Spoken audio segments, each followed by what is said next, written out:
ஸ்ரீமாத்ரே நமக.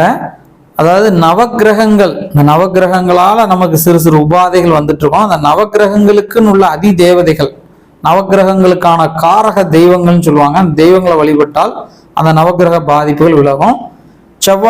செவ்வாயினால் வரக்கூடிய பாதிப்புகள் நீங்க முருகனை வணங்க வேண்டும். சுக்கிரனால் வரக்கூடிய பாதிப்புகள் நீங்க லட்சுமியை வணங்க வேண்டும், மகாலட்சுமியை.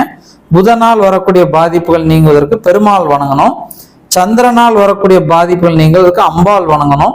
சூரியனால் வரக்கூடிய பாதிப்புகள் நீங்க சிவன் வணங்கணும். குருவினால் வரக்கூடிய பாதிப்புகள் நீங்க தட்சிணாமூர்த்தியை வணங்கணும். சனியினால் வரக்கூடிய பாதிப்புகள் நீங்குவதற்கு கால பைரவர் மற்றும் ஆஞ்சநேயர் வணங்கணும். ராகுவினால் வரக்கூடிய பாதிப்புகள் நீங்குவதற்கு காளி தேவியை வணங்கணும். கேதுவினால் வரக்கூடிய பாதிப்புகள் நீங்குவதற்கு விநாயகர் வணங்கணும். கண்டிப்பா அந்த வீடியோ உங்களுக்கு பயனுள்ள வகையில் இருந்திருக்கும் அப்படின்னு நம்புறேன். மற்றவங்களும் பார்த்து பலன் பெற இந்த வீடியோவை எல்லாருக்கும் ஷேர் பண்ணுங்க. நன்றி.